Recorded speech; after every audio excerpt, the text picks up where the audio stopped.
we're on the verge of a historic season for the New York Yankees slugger, Aaron Judge, having an amazing year. And my question for you, do you think this is the greatest contract year in sports history?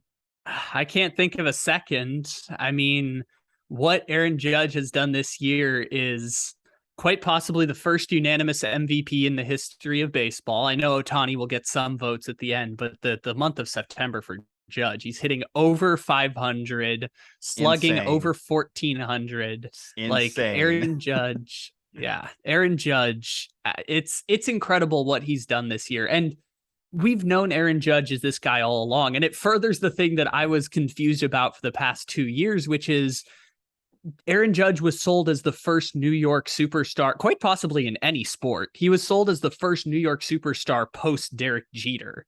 And obviously, baseball stars won't have the same sort of like national relevance as, say, a Jose Canseco or Ken Griffey Jr. or A-Rod or Derek Jeter. But for New York, Aaron Judge was sold as this great superstar for the city. And I couldn't believe there was a scenario where he was going to leave, where the Yankees were going to allow him to leave. And this contract season has just furthered that confusion that I had over the years, because Aaron Judge, he was amazing in 2017. And this year, it just goes above and beyond what he was in 2017, where he was a baseball phenomenon. He's really leaving no doubt this year. There's no way that voters cannot give him MVP. He's first in literally every category. And if it wasn't enough that he's going to set the New York Yankees record for home runs, he might also get a triple crown this year. He's currently leading an average. So he's literally first across the board. So I can't even quantify how historic this season is. It's one of the greatest baseball seasons of all time. It just needs to be declared that. I don't think it's hyperbolic in any situation to say that it is. I mean, this is not steroid era. This is not juice balls. This is just Aaron Judge being a phenomenal player, and it's translating and helping the New York Yankees success. And, you know, the MVP discussion has been between him and Ohtani all year. And yes, Ohtani is a fantastic pitcher, a fantastic hitter, but you just have to appreciate greatness when it's happening. And Aaron Judge is doing something that it might go down as a top 10 all-time baseball season. We can play semantics and how it kind of falls between some of the other ones. We talk about like Bonds 2001 season, even though we know that there's the steroid allegations mixed into that one. When we talk about like other Triple Crown seasons, Miguel Tony Cabrera. Gwynn hitting close to 400, Ted Williams hitting over 400, Joe DiMaggio's hit streak. You know, we've talked about those historic moments. Judge is right there with all of those guys. And it just, for context sake, because I asked you the greatest contract in sports history, the only other one that comes close, and I was kind of like going through it, Bleacher Report posted an article on it, 10 greatest contract years in sports. Their number one was Randy Moss's 2007. He opted out of a 2-year deal, signed a 1-year deal in 2007, set the NFL mark for receiving touchdowns in a year. But even that season is tied into Tom Brady's greatness as well. So it kind of overshines it. You know, baseball, in a certain respect, even though it is a team game, it is an individual sport in a lot of ways too. When you're up at the plate, it's all you. It's all you making contact. It's not even like he's just taking advantage of the Yankees short right field porch. He's doing it all over the field. He pulls the ball. He hits it to dead center. The ball sounds different when it comes off his bat. I can only imagine what you're thinking if you're the New York Yankees front office. You're just kind of sweating bullets. You're that Key and Peele meme right now. Every home run, yes, you're excited, but you're just thinking every home run, that's like, I don't know, what, $20 million more, $30 million more on that contract? Because this thing is the Yankees are probably going to let him walk. Yankees are going to let him walk, and I can't believe that's going to be the case. I don't know. I still have this part of me that thinks, how can you let that happen? If you're Brian Cashman, because I think Brian Cashman, after the trade deadline, was walking on eggshells a little bit because the Yankees had that rough second half, that rough start to the second half. I have to be thinking, okay, he can't let Aaron Judge walk out the door. I don't know what he has to do contract-wise, move stuff around, cut so-and-so, do this, that, trade situations. You cannot let Aaron Judge walk out that door. He just means too much to this team. And I understand the risk with Judge, because as great as this 2022 season is, we can't lose sight of how poor long-term baseball contracts have been across the sport. You know, Judge is on the older side of guys coming up for this contract. We know what the past history of it is. We know what happened to Albert Pujols. We know what happened to A-Rod towards the back end of his deal. You know, these are all things that are known examples, and you're just really banking on, is Aaron Judge just built different? You know, is he like a different kind of superstar? Is he someone that's going to age better? And you think about a guy that big, a guy that has the injury history that Judge does. It's hard to envision him being able to be as good as he is today on the back end of the contract, or even 3 years down the road, 4 years down the road. I mean, it's hard to be much better than what you are today. I mean, just even matching this is going to be unprecedented.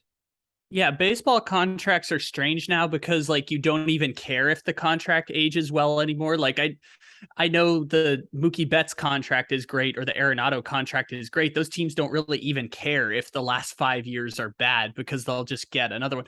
Baseball contracts don't make sense to me, but that's just because it's new and different. With Judge, he's already 30 years old, of course, and that's going to be fascinating to watch once he gets a new deal. But regardless of what happens in like years down the road where we find out there is a scandal in baseball or juiced balls or something even Judge specific, regardless, like I don't want to say like this is great, whatever, because you might find out something later. Like the precedent is he's 22 home runs ahead of the next closest player. Like Aaron Judge is so far ahead of everyone else. And like it's like literally on your right, just Captain America just zooming by everyone. I can't gush over how great this season is. And it's just been a historic baseball season altogether. Obviously, this isn't the only home run race that we're keeping our eye on. You know, we're also looking at Albert Pujols chasing 700. We're looking at, again, going back to Ohtani, appreciating the season that he's having, even knowing that he's not going to get the MVP. We've had a lot of great baseball performances, but Judge's, in terms of baseball history, you have to give it its due. You can't.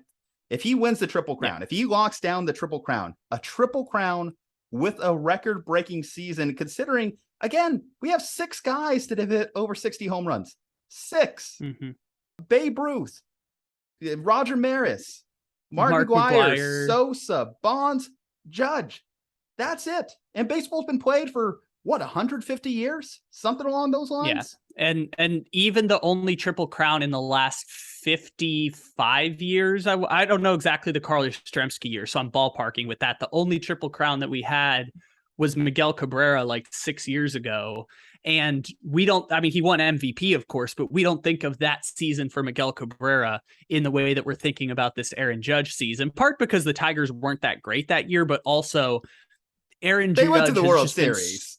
They went to the not the year he won Triple Crown. I could have swore it was his World Series year. No, not the year he won Triple Crown. No, that's right. Okay, you're right. Justin Verlander won MVP that year. I forgot he had his historic pitching season. So you got me there. Yeah, I don't remember the exact year for Cabrera that it was. I want to say it was 2014, but I'm not 100% sure. But basically, we're not thinking of that the way we're thinking of Judge this year, where he's just so far ahead of everyone else. And the only reason... Yeah. Even the Cabrera Triple Crown year, like Mike Trout had a compelling case. The people that remember that MVP race can say Mike Trout was close. If it wasn't for Cabrera doing something that hadn't been done, like you said, in like 50 years in the American League, then he might not have won the MVP compared to Mike Trout. But this one, I just think it's uncontested. This is going to be a unanimous MVP. And if it's not, I'll be shocked. I really will be. This is Steph Curry-esque. This is Lamar Jackson 3 years ago. This is just, you have to put it where it is in terms of the history of the sport. It's phenomenal. It's great, man. I don't know. I'll let you have the last word. I know I can cut you off on that one. Yeah, well, there's another point here, which is Cashman is kind of damned if he does, damned if he doesn't for the Yankees. Cause like you sign Judge and you have Judge, Cole, and Stanton making, between those 3 players, more money in 2026 than any other team in baseball is committed to their entire roster into 2026. But if you leave, the team gets worse and you probably get fired. So it's like damned if you do, damned if you don't. This is the problem with giving DJ LeMahieu and Aaron Hicks the amount of money that they did. And they're kind of in that tough situation. And for Aaron Judge, it's just ridiculous how good of a season it's been. And like you said, the only reason that it's not thought of as like the most dominant season where he'll win unanimous MVP is because Shohei Ohtani in his prime exists. And because he does He pitches as well as Shane McClanahan and hits as well as Mookie Betts. Like, only in that universe is anyone else in the same stratosphere as what Aaron Judge is doing. And for people who may not know Aaron Judge that well, Aaron Judge is 6'7", 260 pounds. That is larger than most NFL defensive tackles. So this dude is gigantic. And he hits it to all parts of the field. And that was a phenomenon with that 2017 home run derby. And he finished second in the MVP. And that's when we were all first introduced to him. And since then, it's been up and down with Judge, but you still see all the flashes of greatness. It just all came together this year for an absolutely dominant and quite possibly first unanimous MVP season. All right, guys. Well, unanimous MVP, I think, is on the way. What do you think? Tell us, where do you think Aaron Judge is going to be next season? Is it going to be wearing the orange black? Is it going to be wearing pinstripes? Where around Major League Baseball is Aaron Judge going to be playing in 2023? Drop that below in the comments. Leave a like on the video. Subscribe to the channel. Kyle Ledbetter, Juju Talk Sports. Stay safe, happy, and healthy. And we'll see you on the next one.